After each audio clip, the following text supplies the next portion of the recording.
Professor Yunus শুধু বুইড়া খাটাসে ধরে আনেন নাই, কিছু কম বয়সীও আনিছে উপদেষ্টা হিসাবে, কিন্তু পারফরমেন্স ওই একই। ধরেন এই রেজওয়ানা হাসান, ওকে আপনি কম বয়স করবেন কিনা জানি না, আমার সমবয়সী, আমার সাথে 1 বছরের ছোট। তো ওই কি করিচ্ছে, আপনি যদি তার ফেসবুক প্রোফাইলে যান তাহলে দেখবেন সে তার কি নিয়ে গর্ব করিচ্ছে, কাজকর্ম নিয়ে। 16 একর বন উদ্ধার করেছে 4 মাসে, এটাই হইতেছে তার সবচেয়ে বড় সফলতা। আর কি গাছে পেরেক লাগানোর বিরুদ্ধে লাগিয়েছে, নিজের হাতে কেমনে কিছু পেরেক উঠাচ্ছে দেখেছেন, এই হইতেছে তার অ্যাচিভমেন্ট দুটা। আর রেজওয়ানা প্লাস পলিথিন দিয়া গুগলে সার্চ দিলে দেখবেন খালি পলিথিন নিয়ে বাক্য যারা, ও কিছু কবার পারি না, কইলেই খালি ফ্যাস ফ্যাস করে কান্দে আর আমার নামে বিচার দেয় এর ওর কাছে। পরিবেশ মন্ত্রণালয়ের দায়িত্বে যে থাকবে সে তো সারাক্ষণ দৌড়ে বেড়াবে। এই একটা মন্ত্রণালয় যা বাইরে থেকে একটা বিশাল অঙ্কের ফান্ড আর অনুদান আনতে পারে, জানেন এটা? বাংলাদেশের জাতীয় বাজেটের প্রায় 7 থেকে 8% অর্থায়ন এই পরিবেশ মন্ত্রণালয় করতে পারে। ওর দম ফেলানোর টাইম পাওয়ার কথা না, সে নিজের কাজটা করে না, কিন্তু অন্য সব কাজ করে বেড়ায়। ফরেন সার্ভিস একাডেমিতে যায় সাংবাদিকদের ব্রিফ করে, যেটা ওর কাজ না। সরকারের পলিসি ইস্যুতে কথা বলে, সেমিনারে যায়, মিডিয়া যায়, শুধু নিজের কামে লবরঙ্কা। নদী উদ্ধার করতে পারবে না, দেখেন এই সময়ের মধ্যে কইছে। আবার জানাইছে তালিকা হইতেছে নদী খেকোদের। ইলিয়াস কইল যে দাদা ওই করে দেখি, সব দখলদার পলাইছিল অগাস্ট মাসে, সব ফাঁকা।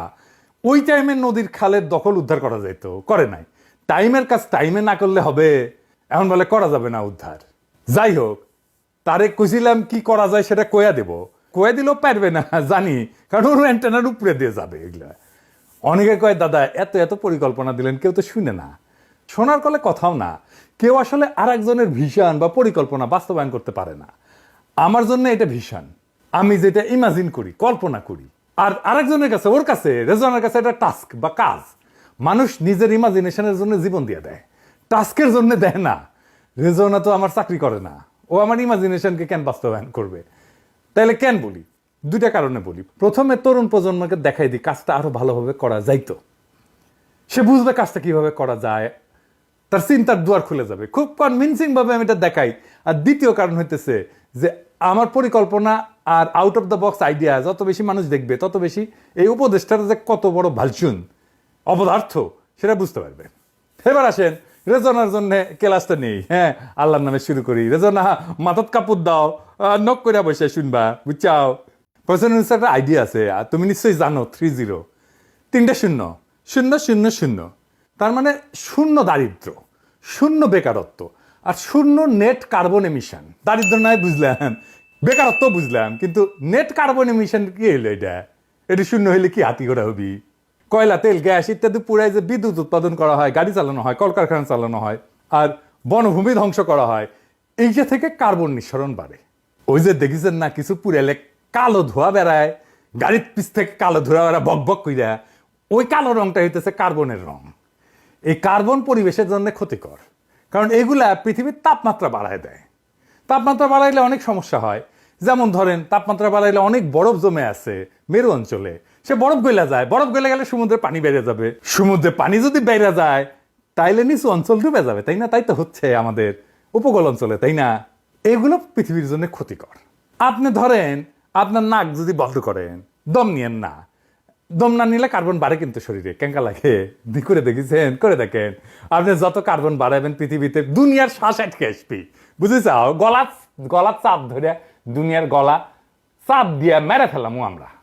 তো কার্বন নিঃসরণ কমাইলে কি লাভ? এই আমাদের পরিবেশ ঠান্ডা থাকবে, পৃথিবীর তাপমাত্রা ধীরে ধীরে ধীরে ধীরে কমে আসবে।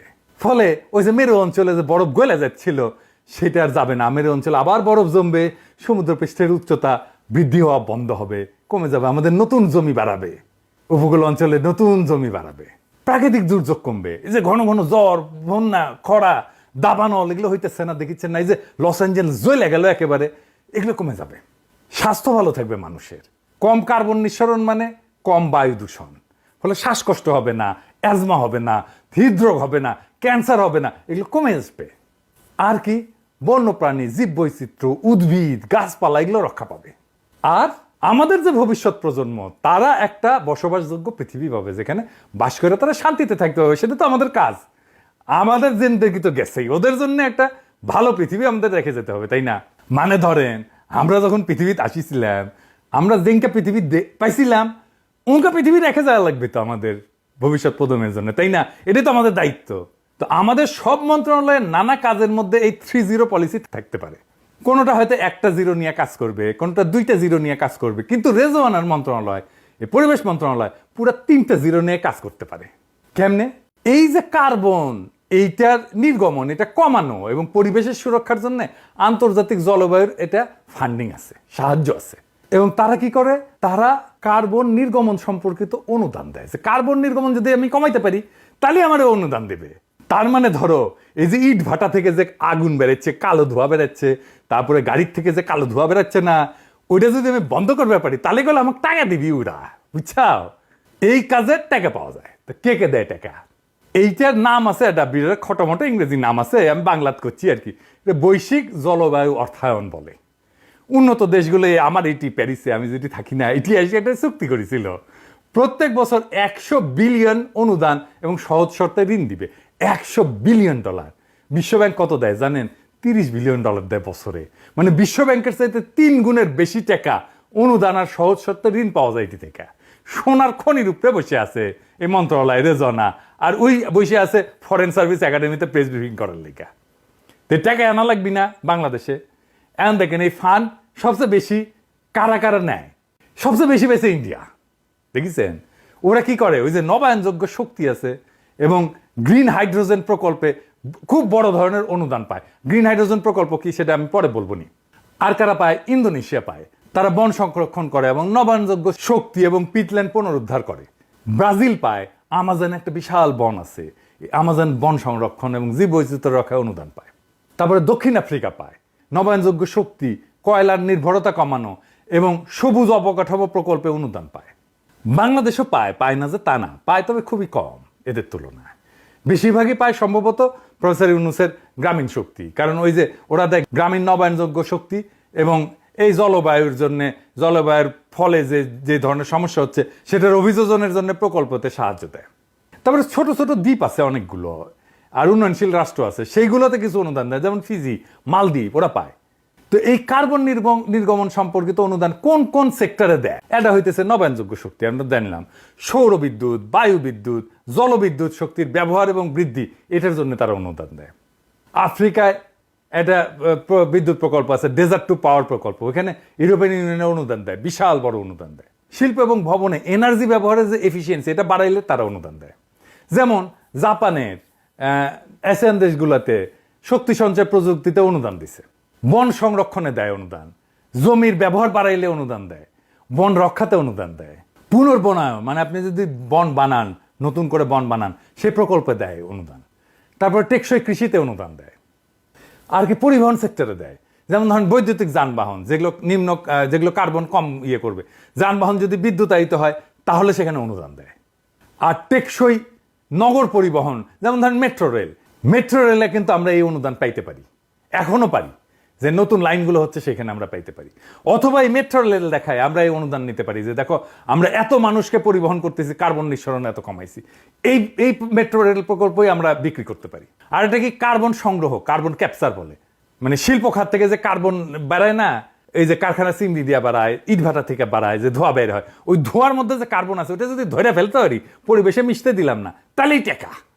তারপরে ধরেন জলবায়ু পরিবর্তনের জন্য যা যা হচ্ছে, যেমন ধরেন জলবায়ু পরিবর্তন, বন্যা হচ্ছে, আমি যদি বন্যা থেকে রক্ষা পাওয়ার জন্য, ঘূর্ণিঝড় থেকে রক্ষা পাওয়ার জন্য আমি একটা কাঠামো তৈরি করি যেখানে যে সবাই থাকবে, সেই কাঠামো তৈরির জন্য আমি কিন্তু এই ফান্ড থেকে টাকা পাবো। তো এইগুলোতে গেল এখন পর্যন্ত যে যে খাতে অনুদান দিত, কিন্তু আগামীতে কি কি ট্রেন্ড আসছে যেখানে টাকা পাওয়া যাবে, এর মধ্যে একটা হইতেছে জাস্ট এনার্জি ট্রানজিশন পার্টনারশিপ, জেইটিপি এটারে বলে। এটা হইতেছে যে আমাদের যে তেল বা কয়লা জাতীয় জ্বালানি আছে, এটা থেকে নির্ভরশীলতা যদি কমানো যায় তাহলে আমরা এখানে একটা ফান্ড পাবো। ধরেন কয়লা পুরে আমরা বিদ্যুৎ বানাইতেছি, এই রামপালেই বানাইতেছি, তাই না? ওইটা যদি বন্ধ কইরা আমরা সৌরশক্তি, বায়ু শক্তি দিয়ে যদি ওইখানে একটা বিদ্যুৎ কেন্দ্র বানাই, তাহলে এরা আমাদেরকে ফান্ড দেবে। শিল্প এবং বিদ্যুৎ খাতকে যদি কার্বন মুক্ত করতে পারি, তাইলে আমাদেরকে ফান্ড দেবে। আর এটা বলে যে ব্লেন্ডেড ফাইন্যান্স, মানে অনুদানের সাথে ব্যক্তিগত বিনিয়োগ মিলায় বৃহৎ প্রকল্প বাস্তবায়ন, মানে এইটা কিন্তু কোনো প্রাইভেট অর্গানাইজেশনও নিতে পারে। আর এটা কি গ্রিন হাইড্রোজেন, এটা কিন্তু ইন্ডিয়া নেয়। হাইড্রোজেন খুবই পরিচ্ছন্ন জ্বালানির উৎস। হাইড্রোজেনকে যদি জ্বালানি হিসেবে আমরা ব্যবহার করতে পারি, সেইখানে পুরা অনুদান দেবে। ইন্ডিয়া প্রচুর টাকা নিয়ে যায় এখান থেকে, সবচেয়ে বেশি টাকা ইন্ডিয়া এখান থেকে পায়। তারপরে ধরেন প্রকৃতি কিন্তু কার্বন ক্যাপচার করে। প্রকৃতি ভিত্তিক সমাধান যদি বন বাড়ায়, জলাভূমি বাড়ায়, এগুলো প্রাকৃতিকভাবে কার্বন শোষণ করে। এইগুলো বাড়াইলে আমরা এখান থেকে ফান্ড পাবো। যেমন ধরেন আমরা হাতির ঝিল প্রকল্প করছি, এই হাতির ঝিলের মতো প্রকল্প, এটার জন্য কিন্তু আমি ফান্ড পাইতে পারি। এটাকে আমরা প্রজেক্ট করে আমরা জমা দিতে পারি। তো বাংলাদেশ এখন কোথায় কোথায় থেকে কার্বন ফান্ড পাইতে পারে এবং সম্ভাব্য সর্বোচ্চ ফান্ডের সুযোগ কোথায় আছে, আসেন এটা নিয়ে একটু আলাপ করি। বাংলাদেশ তো জলবায়ু পরিবর্তনের ঝুঁকিপূর্ণ দেশ এবং বিভিন্ন আন্তর্জাতিক সংস্থা এবং উন্নত দেশ থেকে কার্বন নির্গমন হ্রাস এবং এর অভিযোজন প্রকল্পের জন্য বড় বড় ফান্ড পাওয়ার সম্ভাবনা আছে। কিন্তু লবিং করতে হবে আমাদের, নীতিগত কৌশল এবং আন্তর্জাতিক সহযোগিতা বৃদ্ধির মাধ্যমে এই সুযোগ আরও বাড়ানো যেতে পারে। তো সম্ভাব্য ফান্ডিং সোর্স কি? 1 নাম্বার, আন্তর্জাতিক সংস্থার গ্রিন ক্লাইমেট ফান্ড আছে। এখান থেকে কিন্তু জিসিএফ থেকে কিন্তু বাংলাদেশ ইতিমধ্যেই সাহায্য পায়, টাকা পয়সা পাইছে। বড় প্রকল্প নিলে, লবিং করলে প্রায় $1 বিলিয়ন পর্যন্ত ফান্ড পাওয়া সম্ভব এখানে। তো প্রজেক্ট কোথায় করা যায়? যেমন ধরেন উপকূলীয় সুরক্ষার জন্য প্রজেক্ট করা যায়, নদী ভাঙন রোধ জন্য প্রজেক্ট করা যায়, গ্রামীণ নবায়নযোগ্য শক্তি প্রকল্পে বড় প্রস্তাব দেওয়া যায়। এখন ছোট প্রস্তাব দিচ্ছে, কিন্তু বড় প্রস্তাব দেওয়া যায় সেখানে। আর একটা কি, গ্লোবাল এনভায়রনমেন্ট ফ্যাসিলিটি, জিএফ প্রকল্পগুলোর মাধ্যমে বন সংরক্ষণ, বায়োডাইভার্সিটি, মানে প্রচুর পরিমাণে প্রাণী থাকবে, গাছপালা থাকবে নানা ধরনের, এবং কৃষি নির্ভর কার্বন সঞ্চয়ের প্রকল্পে ফান্ড পাওয়া যায়। এখান থেকে 300 থেকে 500 মিলিয়ন পর্যন্ত ফান্ড পাওয়া যেতে পারে ডলার। বিশ্ব ব্যাংক দেয়, ওয়ার্ল্ড ব্যাংক দেয়, নবায়নযোগ্য শক্তিতে দেয়, স্মার্ট গ্রিডে দেয়, জলবায়ু অভিযোজন প্রকল্পে দেয়। এনে বিশ্ব ব্যাংকের সাথে যদি আমরা এটা নিয়ে আলাপ আলোচনা করি, দেখবেন এখান থেকে একটা বড় ফান্ড পাওয়া সম্ভব। 500 থেকে 800 মিলিয়ন ডলার এখান থেকে আপোষে পাওয়া সম্ভব। ADB, Asian development bank fund দেয়। ওই একই জলবায়ু অভিযোজনের ফান্ড দেয়, নবায়নযোগ্য শক্তিতে ফান্ড দেয়, অবকাঠামো উন্নয়নের জন্য বড় ফান্ড দেয়, যেটা সাস্টেনেবল ডেভেলপমেন্টের জন্য কাজ করবে। আমরা বৃহৎ অবকাঠামো প্রকল্প তৈরির প্রস্তাব দিতে পারি এবং যেখানে কার্বন নিঃসরণ কমবে। $500 মিলিয়ন পাওয়া কোনো ব্যাপারই না এখান থেকে। কিছু কিছু উন্নত দেশ কিন্তু এই ব্যাপারে ফান্ড দেয়, যেমন নর্ডিক দেশগুলো, যেমন সুইডেন, নরওয়ে, ডেনমার্ক, প্রচুর ফান্ড দেয় এটার জন্য। এই 3টা দেশে আমাদের যে এমবাসি আছে, ডেনমার্কের রাষ্ট্রদূত, বাংলাদেশের রাষ্ট্রদূত, উনিও বলছেন আমাকে, কিছুদিন আগে ওনার ওখানে গেছিলাম, দেখা করছিলাম, খুব আতিথেয়তা করছিলেন, এবং উনি আমাকে বলছেন যে আমাদের এখানে প্রচুর ফান্ড আছে এবং আমরা যদি এই ডেনমার্কের এমবাসিকে কাজে লাগাইতে পারি, আমরা প্রচুর ফান্ড নিয়ে আসতে পারবো।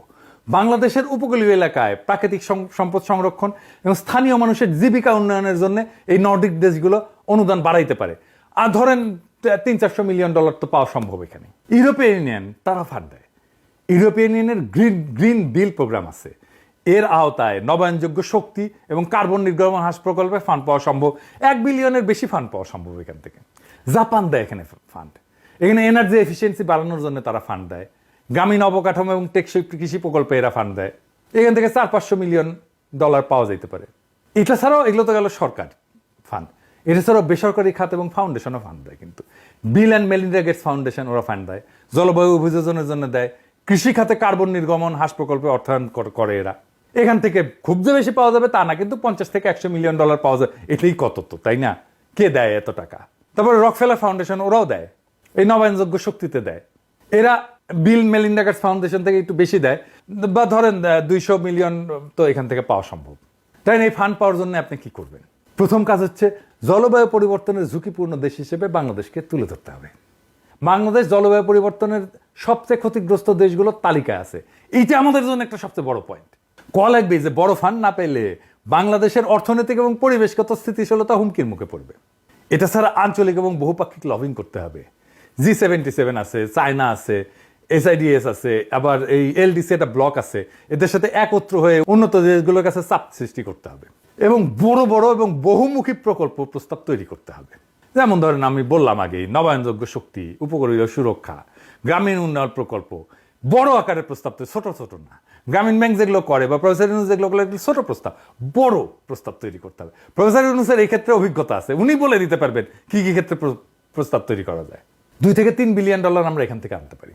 জলবায়ুর অভিযোজন এবং স্থায়িত্বের উদ্ভাবন, যেমন ধরেন স্থানীয় উদ্ভাবন, যেমন solar home system, biogas plant, smart grid, এই সমস্ত প্রকল্পে আমরা প্রচুর ফান্ড পেতে পারি।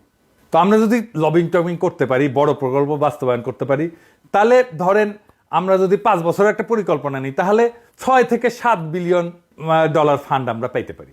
কোথায় কোথায় থেকে, যেমন ধরেন জিসিএসএফ থেকে 1 থেকে 2 বিলিয়ন, ইউরোপিয়ান ইউনিয়ন থেকে 1 বিলিয়ন, বিশ্বব্যাংক থেকে 2 থেকে 3 বিলিয়ন, অন্যান্য দেশ এবং ফাউন্ডেশন থেকে 1 থেকে 2 বিলিয়ন। কত হয় দেখেন তো। এই বাংলাদেশের পরিবেশ মন্ত্রণালয় এবং সংশ্লিষ্ট প্রতিষ্ঠানগুলোর সামনে আছে একটা সুবর্ণ সুযোগ। বৈশ্বিক যে কার্বন অর্থায়ন, এটা একটা বিশাল খাত, এখানে কোটি কোটি ডলার পাওয়া সম্ভব। আমাদের দরকার একটা স্পষ্ট পরিকল্পনা, আক্রমণাত্মক লবিং এবং দক্ষ ব্যবস্থাপনা। দক্ষিণ Africa, Indonesia, Brazil, Bharat billion billion ডলারের অনুদান এবং সহজসত্ত্বে ঋণ পাচ্ছে, তাহলে আমরা কেন পিছায় থাকবো? এখন তো আর আমরা পারবো না, সময়ের অভাব, এই ব্যর্থতার সুর তোলার সুযোগ নাই। আমাদের দরকার কার্যকর নেতৃত্ব, বাস্তবসম্মত পরিকল্পনা এবং বৈশ্বিক সহযোগিতা। যদি সঠিক উদ্যোগ নেওয়া যায়, তাহলে আগামী 5 বছরে বাংলাদেশ কমপক্ষে 6 থেকে 8 বিলিয়ন কার্বন ফান্ড পাইতে পারে, যা আমাদের পরিবেশ রক্ষা, নবায়নযোগ্য শক্তির ভবিষ্যৎ গড়ে তুলতে সহায়ক হবে। এখন সময় কাজ করার, এখন সময় সিদ্ধান্ত নেওয়ার। নয়তো আমরা শুধুই সম্ভাবনার গল্প শুনে যাব, বাস্তবে কিছুই বদলাবে না। এগিয়ে যাওয়ার দায়িত্ব আমাদের নিজেদের। রেজওয়ানা কাজ করেন। বিটিভিতে একটা বিখ্যাত নাটক ছিল, নাম ছিল পারলে না রুমকি। আমরা তখন হয়তো স্কুলে পড়ি বা ইন্টারমিডিয়েটে পড়ি। আফজাল হোসেনের লেখা। আফজাল আর সুবর্ণা অভিনয় করেছিল। তো তাদের ক্যারিয়ারেও সম্ভবত এটা সেরা প্রোডাকশন ছিল। পরে আফজাল এই পারলে না রুমকিকে একটা উপন্যাস হিসেবে আনে। তো রেজওয়ানা, আমরা কি একদিন বলবো পারলে না রেজওয়ানা? রাগ কইরা হইলেও এনা পায়রা দেখাও, হুদাই মহড়া দিয়ে লাভ আছে। পায়রা দেখাইতে পারো, কি করলে পারা যাবে সেটা দেখাইলাম, তাই না? কামডা কইরা মহড়া নাও, এমনি হুদাই মহড়া নিয়ে লাভ আছে? তখন না আমরা কমুনি যে তুই পারু, তুই লাড়ু, তোর নানির নাম জোহরা, তাই তোর এত মহড়া।